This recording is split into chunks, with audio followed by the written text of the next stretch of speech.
Sometimes I don't wanna hear what you did for me. Who said I was perfect? Don't look at the surface. I'm not the one looking for empathy. Locking, I got some people that's watching. Locking, lost in the rhythm, I got it. Rocking, baby, I know you got options. Because I want you, I need you. Look at my baby, I know she a king. Welcome to the EMP podcast, where we talk about entrepreneurship, mindset, and purpose, where hustle meets strategy. Today, we got a special guest, a visionary, entrepreneur, sales leader, founder of Bright Future Solar, a company on a mission to put solar on every rooftop in America. Eric is known for building high performance teams, automating business systems, and empowering Latino entrepreneurs to scale from 5 figures a month to 6 figures a year. He also is the founder of Initiate Solar 365, Easy Marketing Consulting Group, and E. Sanchez Enterprise, right? Also, it's right. I wasn't supposed to add that in there. Oh, my fault. Oh, good. E. Sanchez Enterprise is not supposed to be known by nobody. That's my holding company. Ah, Yeah. okay. Should I give you another bio again? It's too No. far. No worries, bro. Okay. Because it technically shouldn't be Bright Future Solar. It should be Bright Future Homes because we're doing more than solar now. So that fucking description is the previous one before we transition to what we're doing now. All right. Well, let's just scratch it, and Mhm. what we'll do, I'm gonna let you introduce yourself. Sounds like a plan. So, welcome to the EMP podcast, where hustle meets strategy, and we talk about entrepreneurship, the mindset, and purpose. We have a special guest today with us. His name is Eric Sanchez. How's it going today? It's going incredible. I'm feeling excited to be here. It's an honor for me to share this space with you. Loving what you're doing for the community, for entrepreneurs, and I'm excited, man. Yeah, so because we bring guests on our podcast, I want you to just give a short bio of who you are, what you do. Yeah, totally, man. So mainly, I am someone who is always looking to provide value to people and bring transformation to others. And I do that through my business, Bright Future. We empower homeowners to make decisions to innovate their homes through different solutions.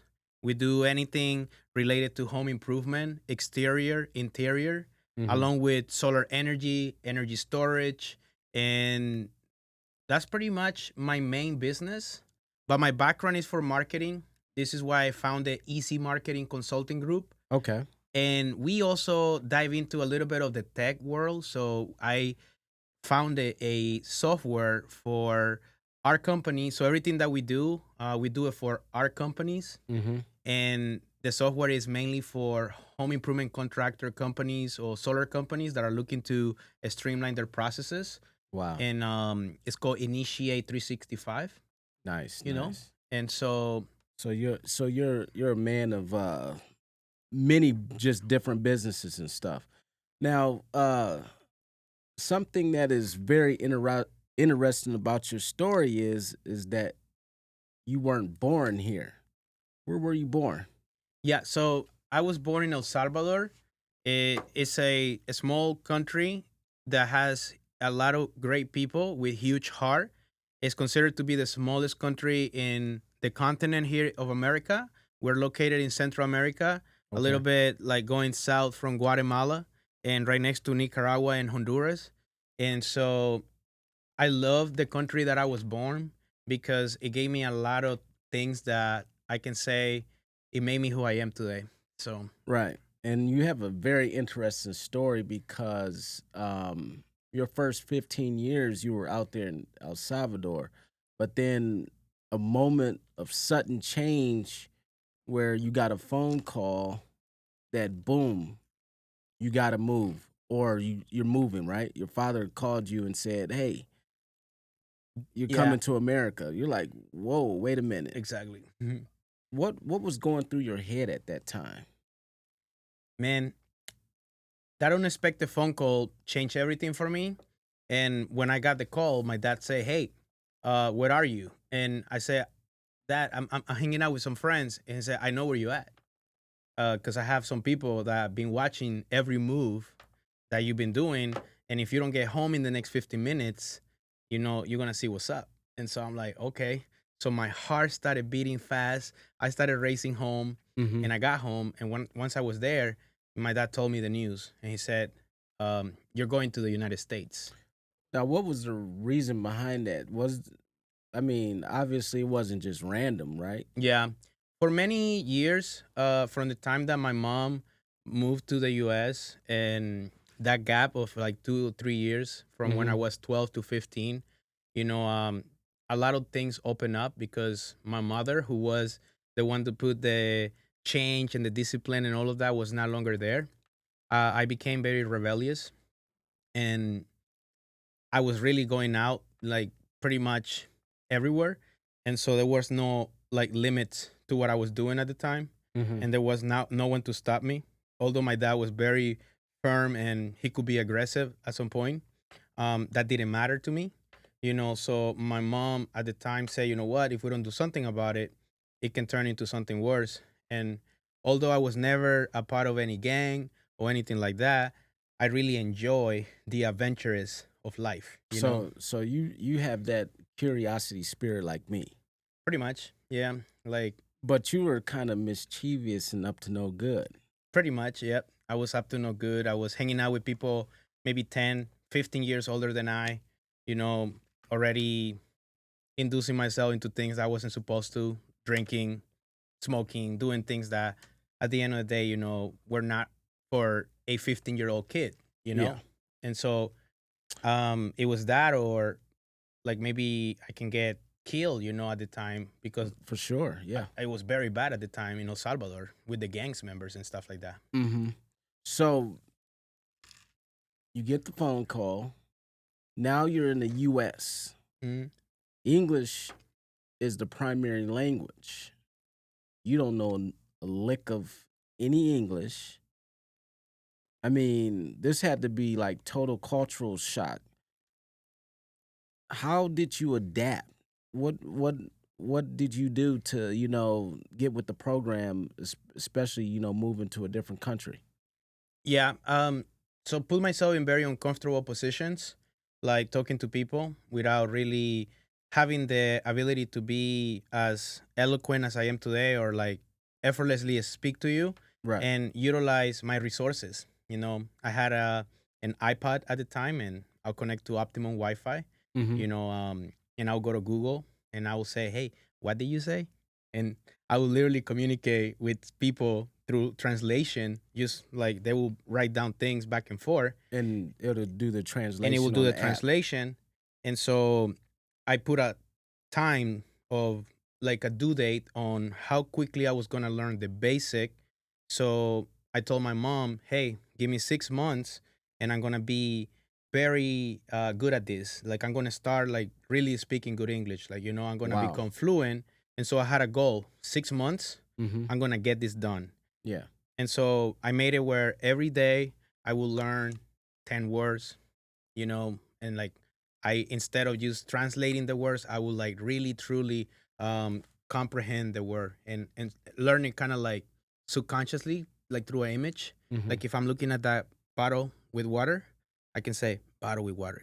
And I'm no longer translating botella de agua. I'm like literally like making that thing become the thing that the Yeah. word becomes now, like a dual partial something in your mind, like where it's very interesting, to say the least, bro. Basically, immersing yourself in the culture and, getting as much exposure because you were like, hey, I gotta, I'm you like to be in uncomfortable situations already. So it was already uncomfortable. Like, man, I don't know what you're saying, but Mhm. hey, I'm going to learn on the go with having my iPad or laptop, doing the research, learning, 10 words a day, a couple sentences a day. But it was through the consistency that built your confidence up. And now you're able to, communicate effectively in the English language. Correct. Yeah. In high school, obviously, I In high attended s- high school Okay. and skateboarding. Oh, so you did skateboarding. I did skateboarding. Yeah. That was a fun hobby for you. Yeah. Yeah. Because Okay. my neighbors, they will skateboard. So Mhm. there was only either skateboarding or what's the other one? The roller thing that you do? Scooter? A scooter. Yeah. Yeah. I will do a scooter too, but more so on the skateboarding. Mm-hmm. So I started learning how to do kick flips and pop shove it and like all that stuff, Yeah. nollie and all that. And so I didn't know what they were saying about me during that time. And it took me some time to start really understanding like this, they're fucking talking shit about me, you know? Wow. But I'd rather be a fool once than being a fool forever. And so that's how I learned. Okay, so what was the first state you moved to then when you New came York. to America? So you was so you Yeah. out in New York. Long Island, Strong Island, Yeah. Westbury. What up? Yeah, you Yeah. definitely got to be strong because closed mouths do not get fed out there. So I mean, I think that was probably good for you just because it probably molded and shaped you to who you are today.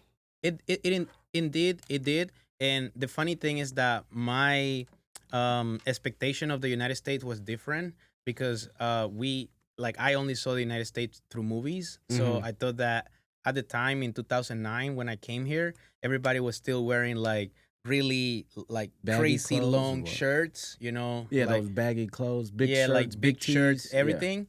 But that was not the case. And so when I went and bought clothes for me and I went to high school, I was wearing like the clothes that was maybe like a few years before, and everybody was wearing different type of clothes with Yeah. crazy hairs and the Jordans and all this. And I'm just like what is going on here, right? And there were a lot of Latinos where I went, a lot of Haitian, and very little white. There was only maybe one or two, white people in the whole school, Yeah. And so to me, it was very new. Wow. But here's what I did. Instead of doing what most Latinos do, they hang out with themselves. I started hanging out with the Latinos that were born here, the black people that were here, Mhm. and I became friends with those guys. Yeah. Although the language barrier was still there, and that's what really helped me. Wow. So yeah, you were a misfit. And usually with misfits or people that seem that's out of place, they actually work 10 times harder. Yeah. Oh, an outcast. Well, I mean, Hmm. some as far as like a misfit, like, Yeah. oh, I don't I don't know if you, don't belong, but you already know that you're different. Especially you're coming from a different country. So it's like, hey, really don't fit in, but how am I going to fit in? I gotta, get out of my comfort zone to make some friends, hang with the Latinos that are born from America, hang around the, black folks, stuff like that. Yeah. I remember something now though. Okay. There was one more guy that we were competing against each other to see who was gonna learn the language at the same time.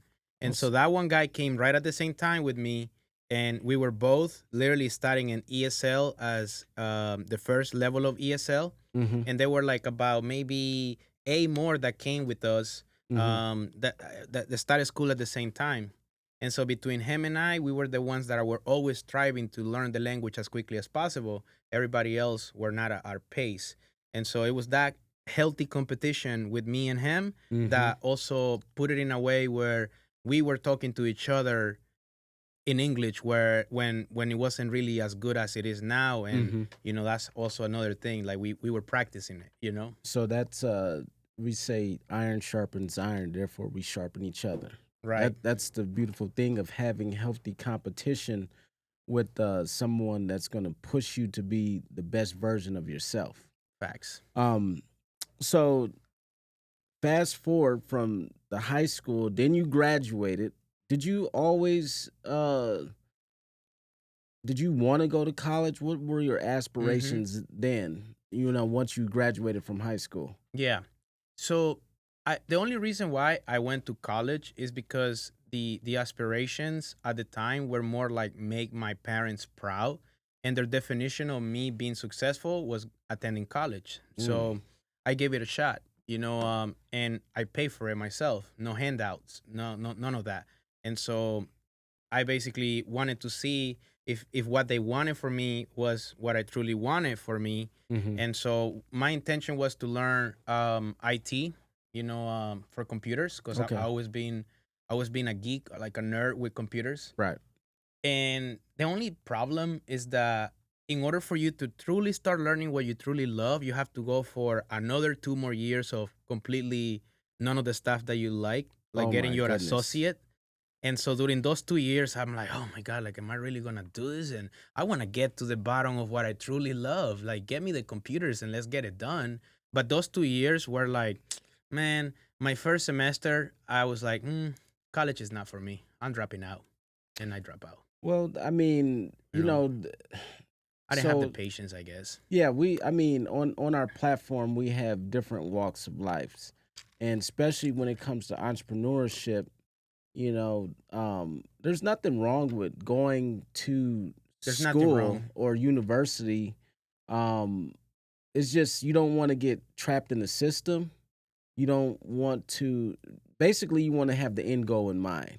Facts. I agree. Cause for example, nowadays, like, hey, why don't you just learn a trade or get your credentials or certifications as being like electric, I mean electrician, or a plumber and stuff, or a welder. Once you got those certifications, then you can basically now you need the communication skills to go out there and get some employment. You'll probably be a self contractor, but I mean, you build relationships and stuff, and hey, I can do this project for you. Boom, boom, boom, boom, boom, and you'll be making money just like that. Yeah. So during your time in the college years, because your aspirations really weren't too much, Mm. but just making your parents I mean, that was very happy. important, though. It was extremely important, especially Is my that mom. that's probably forced from culture too, like because Yeah. for me, I wanted to be an engineer, Mm. and the reason why I wanted to go down that route, first of all, I was good in math and Oh, wow. math and science, more specifically on math. Yeah. English, obviously, I have trouble communicating, but Hmm. people don't know that I fell out of a two-story Oh, building, wow. That's crazy, hit man. my head on concrete, supposed to be brain dead. You Wow. know, so Talk about a miracle, yeah, bro. yeah, You're a it's walking yeah. miracle, man. Well, I can say, that during college time, it helped me Hmm. because I did go to English classes, and the amount of like time that I had to put into writing essays and all of that Yeah, really helped me become better. And right. I learned more words that are a little more sophisticated, So with that, I think that it did gave me like extra push to really be better at this, But then on the other side, there were a lot of other things happening in my life that maybe prevented me from going to college and continue. But the one thing that I will say that is my core foundation Hmm. of my being is to always be a student, right? Right. And so I don't say like, hey, college is bad for you or No, something. not I at think all. it depends on what you're trying to do and achieve. Hmm. But my passion changed, So I wanted to go for communication at the time with computers. But then I fell in love with psychology and communication and philosophy and sales and marketing. And so the communication was no longer more towards computers, it was more toward human beings. Yeah, so I know your opportunities were limited in reference to you said you paid for school, but how did you do that? So I was a server and I worked at a very good high end restaurant. Okay. And I save money during Christmas time because that's the time when I will make The big bank, the bigger tips and bigger stuff. tips, yeah. Yeah. And because I will always make a little bit more tips than the average server because Customer service. I was selling the story about me wanting to go to college because that was my face at the time. So when I would go into my pitch of serving someone. He's like, "Hey, how's it going, man? My name is Eric. I'm going to be your server tonight. This is what most people like. They like to get X, Y, and Z. Mm-hmm. By the way, that's a nice hat, man." He's like, "Oh, thank you. Okay, yeah. Listen, whatever you need, take your time. Can I get anything to drink for you?" And he's like, "Okay, boom, get the drink, whatever." And Mm-hmm. then give them the bread if I have to serve them with bread. And as um as we are diving into the relationship Mm-hmm. with me serving them, they will ask me questions, Yep. and then that's when I will get into my story. So you sold them with the story. Yeah, it's like, "Hey, yo, man." And plus, I mean, you fell in love with psychology and sales, marketing, and all those different things. So that was a big part of your journey, learning how to serve people. Yeah, Okay. I'll tell you one thing. Yeah, yeah. Drop some jewels, I drop some nuggets. I Come work on at now. I work at a catering hall, right? A what? Catering hall, Oh, like catering hall. catering, Yes, yeah, yes, yeah. catering hall, right? Yep. You're not really supposed to make money at a catering hall because technically everything is already paid for. Most of the time, people don't tip when you're serving a table in New York. They don't tip, because the tip is already included with, Right. if it's a wedding or if it's, That's correct. But I like. mean, But let me tell you something though. okay. I did get money from like basically people that all the other servers will say, "Oh, hell no, we're not gonna make any money from these guys," and I will not go with that attitude. I'm Yeah. like, I will like today. I'm gonna prove myself that my service is gonna be extraordinary and outstanding, Mm-hmm. and I'm gonna make some money, and boom, I will make $80, 100 from people from Haiti, from people that everybody will be like, "Oh, the people from Haiti don't tip." It's like, nah, bro. Like your mindset is the one that don't allow you to receive the blessing. Because now you're treating a brother in a different way. But I'm gonna treat this person in such a way that they're going to feel almost as if, man, if I don't give something to this guy, I'm a bad person, you know? And So so I really went out, and I did my best to make people, without even asking, if I see the glass and the glass is already going halfway, I'm already giving you your Jack Daniels, my bro. You don't have to ask for it because attention to details is what matters. And to me, when it comes to customer service and everything that I do, I want to do it in a way where people come back to me and say, "Man, you did such a great job." And thank that you, that that that goes with something. Love your neighbor as you love yourself. So the people that had that negative conscience mindset, it didn't work for them. Mm-mm. And then all they had to do is just switch their mindset. There's a saying: if you complain, you will always remain. Mm-hmm. I agree. But if you praise, you will always be raised out of that situation. And one of the things that I like that you do, um, uh, obviously there was some books that had a great influence on you, like Outwitting the Devil and Think and Grow Rich by Napoleon Hill. But I've saw you and heard you speak of certain things like positive affirmations and aligning yourself. Just go ahead and elaborate on that. Yeah, man, like everything that we say in a way is a self prophecy, right? Mm-hmm. Because by the word you'll be judged. Mm-hmm. And so it's very important that um we are very intentional with what we say Mm-hmm. because everything is like cause and effect in a way.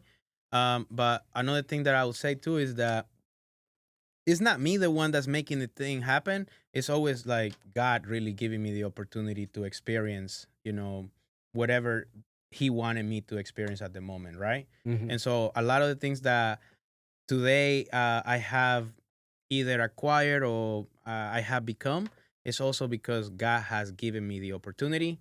So I don't want to say that it's all been me. Well, It's been a little bit of combination of hard work and obviously God also pouring that into my heart. Um, so the thing is basically the faith mhm. without the works is dead. So it's like you had something in your heart, a vision, or the faith that, hey, I'm going to be somebody. Or when did that start to come to Mhm. come like in your heart, like, hey, I want to be somebody? Because I Yeah, mean, I don't know. I Uh, had a profound yeah. experience at the age of 19. Okay. To say the least. My consciousness completely shifted and rewired, and I had like basically this whole new paradigm that allowed me to see life in different ways. Mm-hmm. And so everything about me changed: my frequency, my energy, my curiosity, Was pretty that much everything. was that when you got a hold of your books, or what was the reason how? So I had some friends that we did something recreational that allows us to expand our consciousness Okay. and basically open up some doors of things that before I never questioned, Mm-hmm. and it was very spiritual to say the least, Yeah. and that's like when I had that moment that, I don't encourage people to do those type of things. You had an epiphany. But I did had an epiphany Mm-hmm. through some Aha. holistic methods, Yeah. Yeah. Yeah. to Yeah. say the least. Aha Uh moment. huh. You know, and so that was like the wow, like what's going on, right? Mm. And that pushed me forward, to continue and to be consistent with self development. Right. My affirmations every single day, writing it down, Mm-hmm.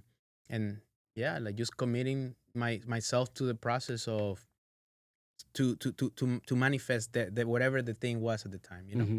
you know. So you switched from doing odd jobs, catering, um, uh, serving, being a server. Then you switched over to To getting sales. into the sales with the solar. Before the solar, I did B2B marketing, Okay. business to business. Business. Okay. B two Yeah, B B marketing. two B. Yeah, yeah. So I did that for 6 months, and it was amazing.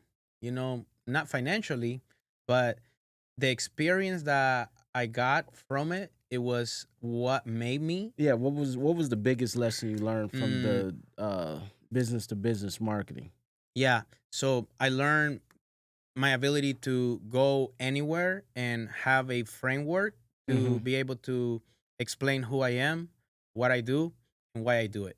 Mm-hmm. My ability to be able to connect with people, to have a process when it comes to putting in front of people a product, understanding marketing techniques that would allow people to have the wants and the needs a little bit more clear, and them having the ability to say, you know what, I kind of feel like I want this. Do you kind of feel like you want this? He said, Mm-hmm. I do. Okay, perfect. Let's make it happen then. You know, Yeah. and so it taught me a lot of things, man. Um, because it's not easy to talk to like 300 people a day, especially when we were thrown like the middle of nowhere in the Bronx. Like that's not kind of like the middle of nowhere, but like when you're like, hey, this is your turf, and you're gonna be in the Bronx, and you gotta go and start pitching everybody there, Wow. and like literally talk to every single person. Mm-hmm. How do you get someone's attention?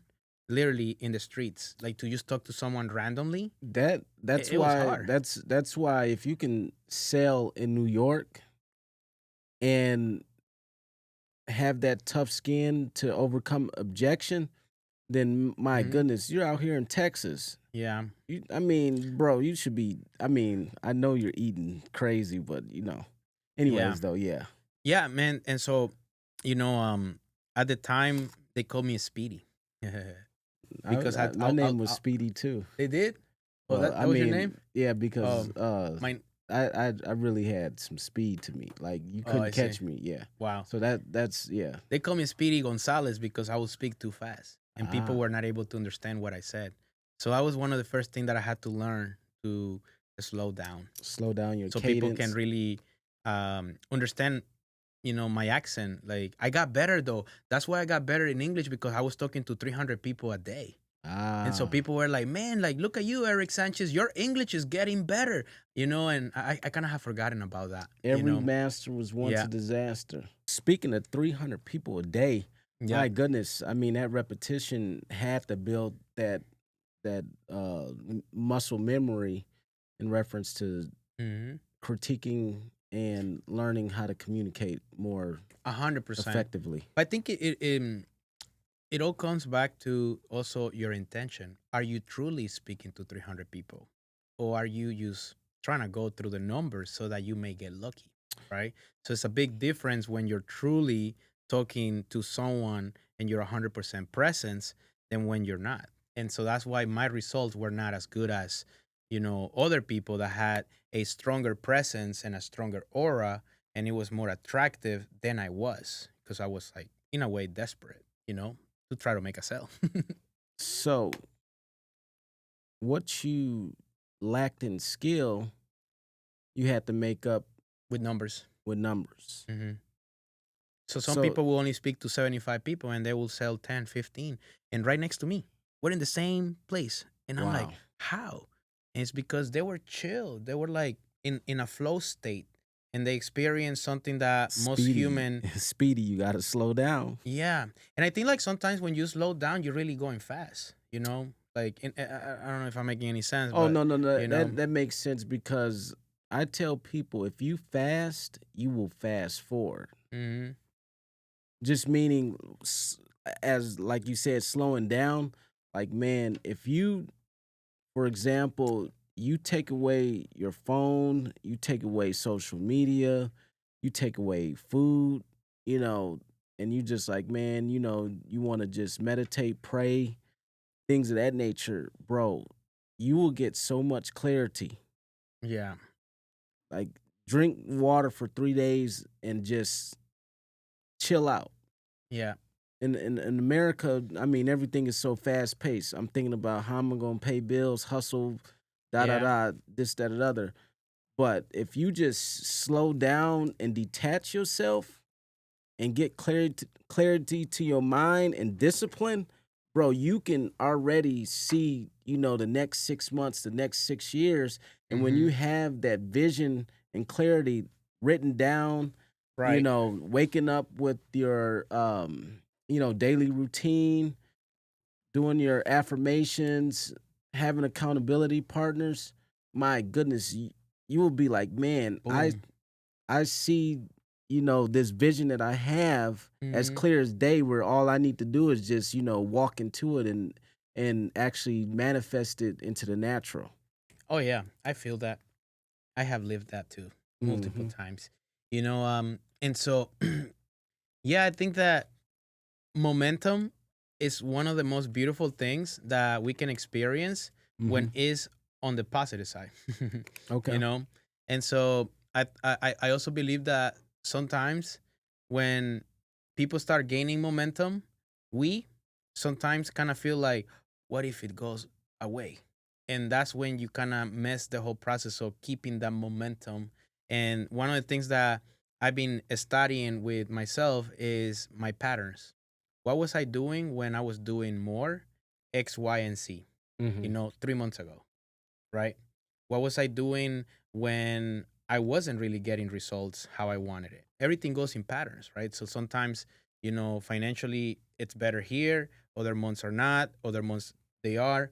And so go back to the previous 3 months. What Hmm. exactly were you doing during that time?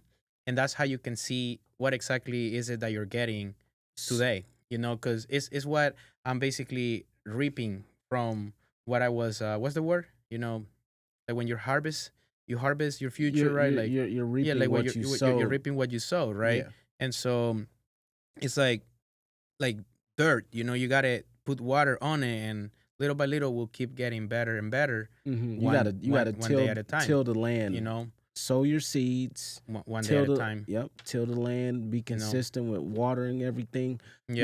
Now, so with that being said, then is how do you keep yourself irrelevant? I mean not irrelevant, but relevant in to in today's How do you keep yourself relevant? yeah, Like, relevant. what do you mean by that? So how do you keep yourself in front of the curve in business? How do you keep yourself in front of the curve in business? Yes, so you're in Mm. solar. Okay, I see what you're saying. Um, hmm Also, what other business did you Home say? improvement. I will say that it's The more home like about home improvement, improvement. marketing, and stuff. So, Yeah. how do you keep your phones ringing? How do Having why would somebody want to do business with you right now today? yeah, So that's what I mean. Like, right. okay, Yeah, so well, there's like two or three questions you asked me, but going back to like stating ahead of the curve, right? yeah, staying ahead of the Um curve. just your clients will tell you basically what they want if you pay attention, right? And so, for example, I've been in solar for 10 years. Okay.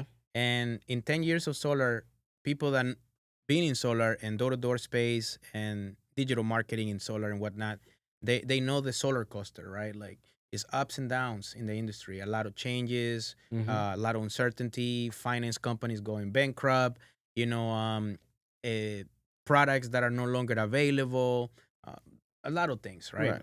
And so how do we stay prepared for that? Well, we study patterns. We study patterns, right? Like I noticed that in solar, there is a lot of shiny objects that me myself included have I have felt into the trap of those shiny objects. So you Mm-hmm. know, because of that, my business partner and I have now learned that we, as a business, we must diversify into other products that have a little bit more certainty, and solar is an incredible product that I love Mm-hmm. and that I have been a part of an industry with growing pains, but it's not like it's the end of it, right? And so how we stayed ahead is by identifying what other vertical I can include in the main offer, which is solar, and that is roofing, Mm. that is gutters. Um, hey, maybe you want some exterior or interior design that we can help you, or maybe you want some painting, or maybe you want an HVAC unit, or Mm-hmm. maybe you want to do an ADU for your home in California. We do accessory dwelling units now. Guess what? In the state of California, if you're adding a new home, you by law need solar for that.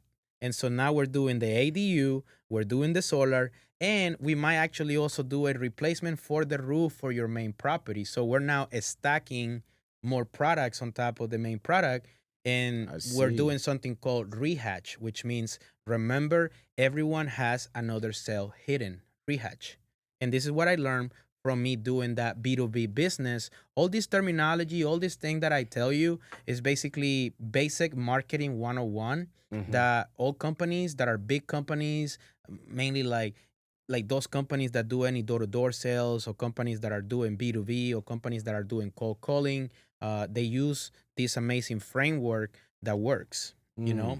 And so that's how we stayed ahead of the curve for 2026, is preparing for the future, and it is bright. That's why my company is Bright Future. Okay. The other thing is also leveraging technology, which I've been investing a lot of my energy and time acquiring the skills that is needed to understand how to utilize AI Mm-hmm. for pretty much anything you can think of. As I show you, I made a song for what I'm doing in El Salvador right now with AI Tech Summit. Right. Having friends that are utilizing those tools is very important. And why would somebody want to do business with us? Is because of our core values. We have core values that we Love it. represent, and based on our core values, we fire, we hire, we attract the right people. Based on those core values, we repel the wrong people. And our core value is act now, which is alignment, right? Mm-hmm. Consistency, Okay. time, nurture, opportunity, and win. And our mission is to create a bright future, one relationship at a time.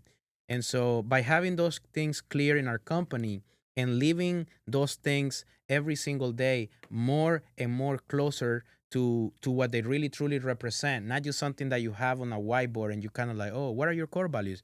And you're like, I don't know. The No. more you really dive into those core values, me personally, at least for me, has given me a lot more clarity into my role in the company, and also trusting my partners and the people I have within my company, and finding ways that when I'm frustrated as a leader, I am not bringing that frustration to them, and instead finding a way to be more uplifting with the message. And I use AI to help me sometimes, like maybe I'm stressing out because we're not getting sales right now, and I'm going to go to my director of sales and be like, hey man, you know that I want results and we need to get results, and I'm trusting you, man. What message is that really giving him? Is that giving him trust? Is that giving him certainty? It's probably doing the opposite, and now he's going to feel the pressure. So now what about if I go and I say, hey, please help me rewrite what I'm saying and make it more uplifting? And then the message will come back to, hey bro, I'm fucking excited about this week. I know you got it, bro. Maybe Mhm. today was a little slow, but my guy, I know tomorrow is the day we're gonna get a deal, man. Because you guys are doing the thing, man. Let me know what I can help. Now the whole message is different. The Right. energy that I send to whoever is in my business is Mhm. no longer coming from a place of scarcity and frustration. And so as a leader, I personally been observing so much more how I go about what type of energy I'm giving to my team, because at the end of the day, as the leader of the company, I believe it's extremely important that Mhm. we're always giving them, uplifting energy that's gonna build the business. Wow. Um, let's pivot over to so now that you got Bright Futures, that company, you have multiple companies and stuff. Uh, what type of sales revenue does like your companies bring in? Like Yeah, what was your lowest month, or what are your monthly averages, or what's your highest month ever? yeah. So Bright Future is the main thing, Okay. right? Yeah. And we have Easy Marketing, that is the company that I built a long time ago. Okay. And Easy Marketing is pretty much a company that I founded in New York before Bright Future. Okay. And the reason why I created Easy Marketing is because I wanted the ability to be able to create everything for my companies and not go out and outsource the things that my company needed. So that was One stop shop. like pretty much Easy Marketing has done work for other people, because my call center at the time, we were doing $60,000 to $70,000 just on the call center alone. So just that company alone, has made me over seven figures in revenue, Wow. with Easy Marketing alone. But then I stopped providing that service to those companies, and I only started focusing mainly in solar. So there's been like a transition. Right. And so that was like, I think, 2024 when I decided to no longer do the services for Hmm. other companies, because I wanted to focus mainly on my company, which I think it maybe was a mistake, because I cut myself from making extra money. So, but at the time, there were different priorities in my life Hmm. that was happening. And so that's when I met my business partner, Kevin, right? And so, well, I met Kevin like 3 years ago. And so Bright Future, we founded Bright Future in 2024 in August. Okay. Okay. And so from the time all the way to now, 3 months ago, we sold $1.2 million using ADUs alone with Bright Future. Wow. Just on ADUs alone. Because we did six of those, and each is like about like 300,000, something around there. So it was a Y- pretty y- big number. You have to explain ADU, what that means. Yeah. Sometimes listeners might not know. So Yeah, so it's an accessory dwelling unit. So in the state of California, people that have additional space or they have a garage, they can turn it into an ADU, and that can be an asset that's going to increase the value of your property.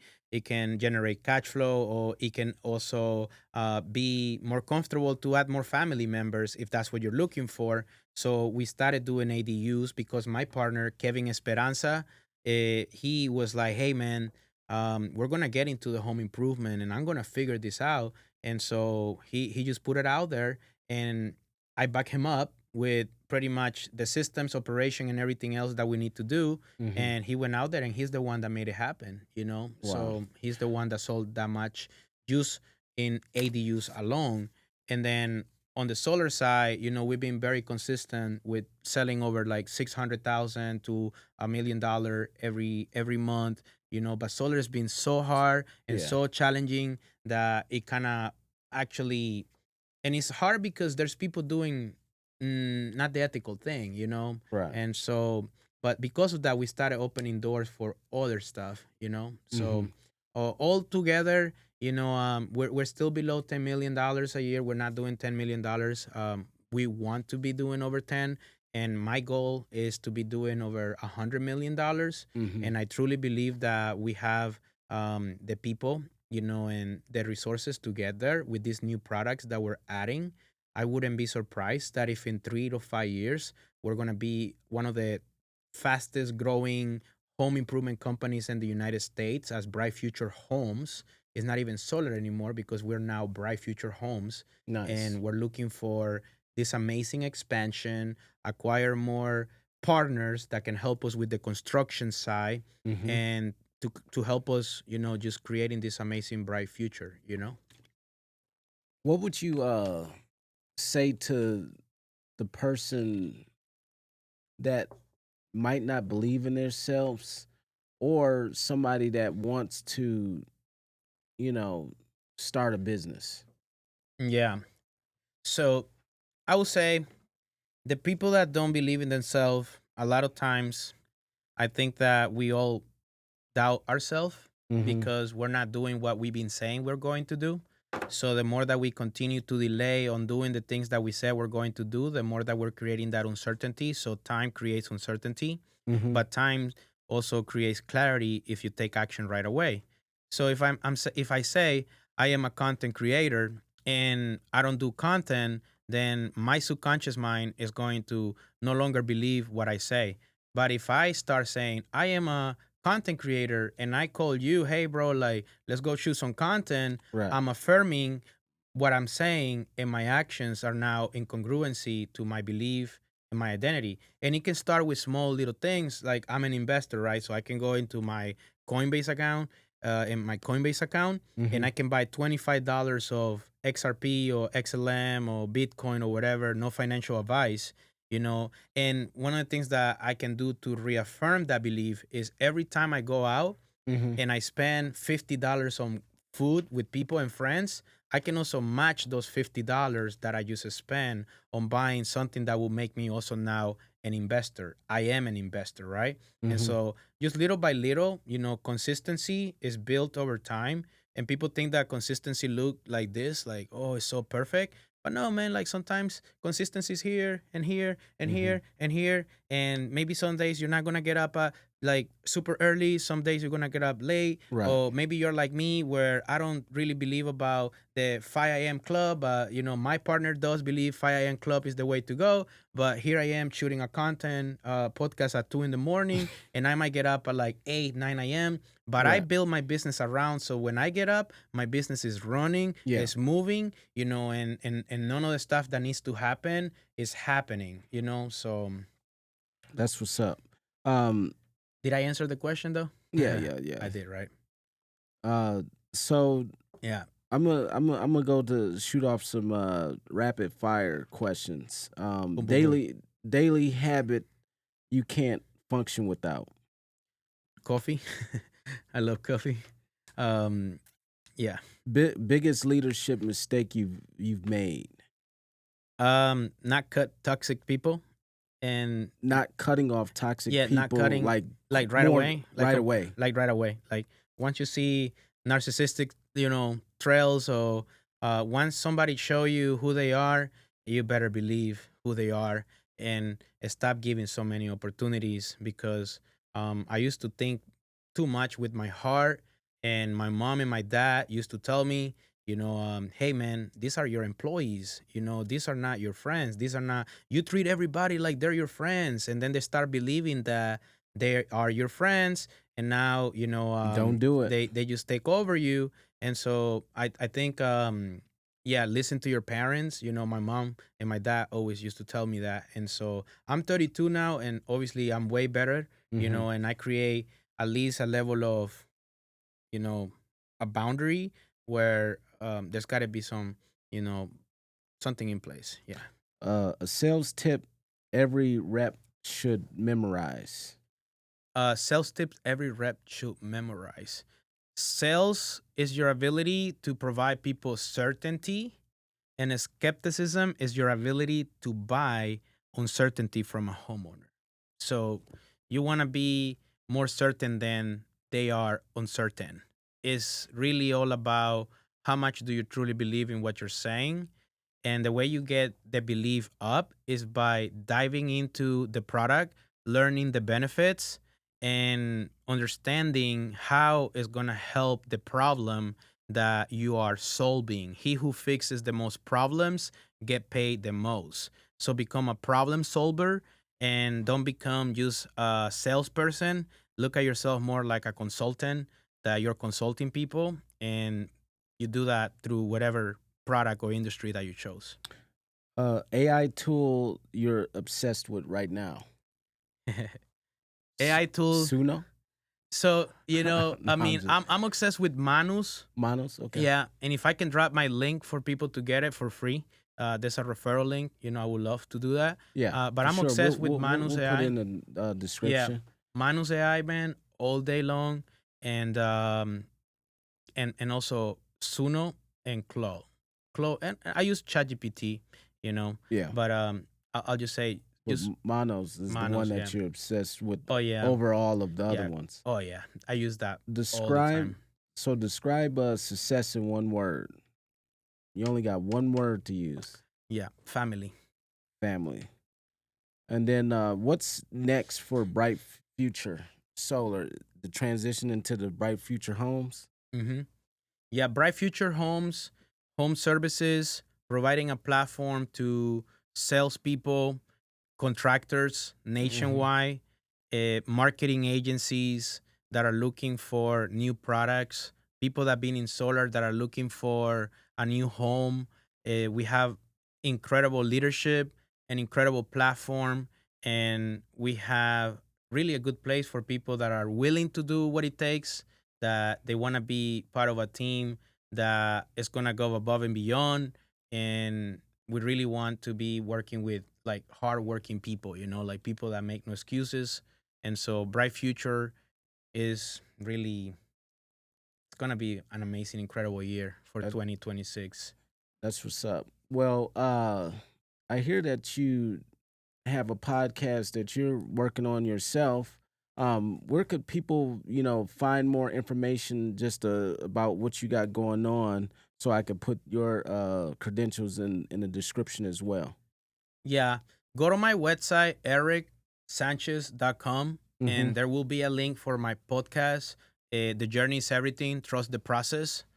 And that podcast is going to be, really a place where we can provide value. And I hope that I can also get to have you there. So you can be on the other side and I'll be the one asking the questions.